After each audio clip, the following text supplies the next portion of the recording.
fun. I guarantee it.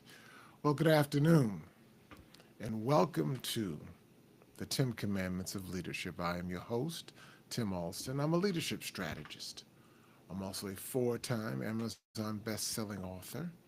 I'm also a servant leader, and I'm also a recovering egoholic. My show this afternoon is about some things that I think are going to be very, very dear to you. They're dear to me. And I have entitled this podcast episode today on this hump day, From Steel to Silver to Invaluable, when God turns testing into trustworthiness. Okay? Here in the 10 Commandments of Leadership is where we educate, equip, and empower emerging leaders with God-thought leadership. Also, it is where we present current events and newsmakers in the light of best practices from the Bible. This topic today that I mentioned before, from steel to silver to invaluable, when God turns testing into trustworthiness. Let me assure you, this is really kind of personal. A few years ago, I came across a story in the devotional book that I enjoy called Streams in the Desert, and it never left me. That story never left me. It described a visit to a steel mill. That's why I said in the teaser, we're going to visit a steel mill today, and a silver refinery.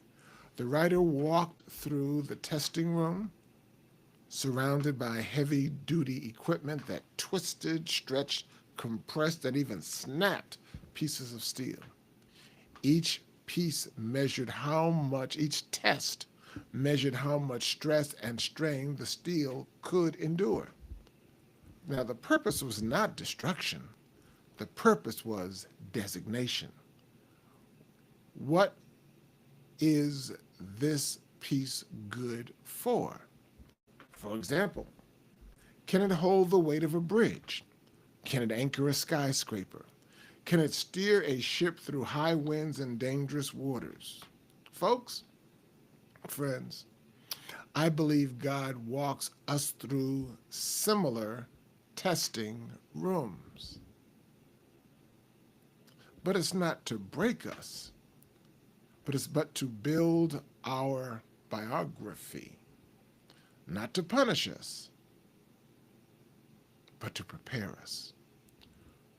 To determine not if we're good enough, that's not the issue, whether we're good enough, but what we're good for. Once again, to determine not if we're good enough, but what we are good for. Now, if you'll permit me to reach back into my bookshelf of Old Faithfuls, I want to read you a quote from my favorite author. It's a woman named Ellen White. She wrote several books, but one of which is The Patriarchs and Prophets, which is a Bible commentary on the Old Testament. From page 114, she writes, "It is by close testing trials that God disciplines his servants. He brings them into positions that test their character and reveal defects and weaknesses that have been hidden from their own knowledge. He shows them their own weaknesses and teaches them to lean on him." Why? Because he is their only help and safeguard. Did you catch that? God sees potential where we only see problems. God sees potential, we only see problems. He sees power hidden beneath pride. He sees purpose buried beneath ego. He sees strength inside your struggle. And in his divine love, he doesn't just leave us in that raw, unshaped state. He enrolls us in what I like to call heaven's steel mill. Heaven's steel mill. Let's bring in the heart of egoholism recovering right now. You've heard me say this before. Ego isn't evil.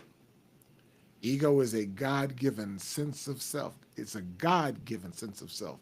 But when ego goes unmanaged, when it grows to be either inflated or deflated, that's when it becomes egoholism. And God in his mercy steps in, but not to destroy the ego, but to disciple the ego. That's what trials do. That's what divine testing does. It puts pressure on the very parts of us we try to hide. And what are those parts? Our defensiveness, our need for credit, our fear of failure, our addiction to applause, our resistance to accountability. These are the ego's soft spots. And the test? It presses right there, not to humiliate, but to humble, not to crush, but to clarify who's in control. And as you and I submit to the shaping hand of God, our ego begins to loosen its grip and our essence begins to emerge. That's recovering egoholism. So now let me tie this in with a metaphor that I've been developing for you over these weeks and months. The silver metal leader. The silver metal leader. You see, in society, gold gets all the credit. The gold medal, the golden parachute, the gold standard. But what about silver? Silver is often overlooked, but silver is also more versatile. Silver is better for conduction. Silver is flexible under pressure. Silver polishes with friction, not polish. Silver represents the servant leader, the middle manager, that assistant vice president, the wife, the mother, the mentor, the armor bearer, the number two person who keeps the number one person from falling apart. And here's where it really gets to be sucre. Yes, I'm using the sweet word sucre intentionally today. Now, there's another devotional from Streams in the Desert that shares this transformational story. At the turn of the 20th century, in 1900-ish, a bar of steel was worth $5. When that bar of steel was turned into horseshoes, it became worth $10. When that bar of steel was turned into needles, it was worth $350. Penknife blades, $32,000. And watch springs, it became worth $250,000, $250,000. Each new stage required more stress, more fire, more shaping, more precision, and the more it was tested, the more valuable it became. Apply that to your life. Apply that to your leadership. God isn't trying to embarrass you. He's trying to elevate you. Testing is a leadership credential. Let me say that plainly. Testing is a leadership credential. Your testing is not an interruption of your leadership journey. It is your leadership journey. David wasn't crowned king until he first faced lions and bears and a giant named Goliath. Joseph didn't become prime minister until he survived the pit, a prison, and a personal betrayal. Even Jesus didn't launch his ministry until after 40 days in the wilderness and a trial in the desert with Satan himself. You see, tested leaders become trusted leaders. God is shaping you for trustworthiness, not just charisma, not just titles, but long-term, sustained, servant-based leadership. I told you earlier, this episode was personal, and here's why. Every major breakthrough in my own life came after a major breakdown. Every breakthrough came after a major breakdown. Every insight I've ever taught on egoholism, every workshop I've ever facilitated, every book, every podcast, every keynote, all of it has been refined in fire. And I used to resent that. I used to ask, why me? Why me, Lord? Now I ask, why not me? If it means you're not done with me, Lord, God is making me sweet, sucre, not artificial sweet, spiritually sweet. Like steel turned silver, turned invaluable. And if he's doing it for me, recovering egoholic that I am, then I know he's doing it for you and can do it for you. Now, how do we make it through God's testing room? 3 practical reminders for my fellow emerging leaders and recovering egoholics. Number 1, don't confuse pressure with punishment. Testing isn't always correction, it's construction. God is building something new in you. Lean into your community. Silver gets polished when it's rubbed against something. Trust, relationships, accountability, and mentorship are part of God's toolkit. Remember the end game. When God calls you into action, he wants you ready, not just flashy, not famous, but faithful. And remember, better to weather the storm with Christ than to sail smooth waters without him. That was a quote from J.R. McDuff. So in closing, here's my encouragement. You're not glass. You're not plastic. You're not fragile. You are steel. You are silver. And in God's hands, you're becoming invaluable. Keep going. Keep trusting.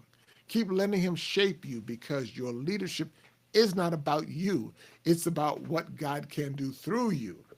Excuse me. Your leadership is not about you.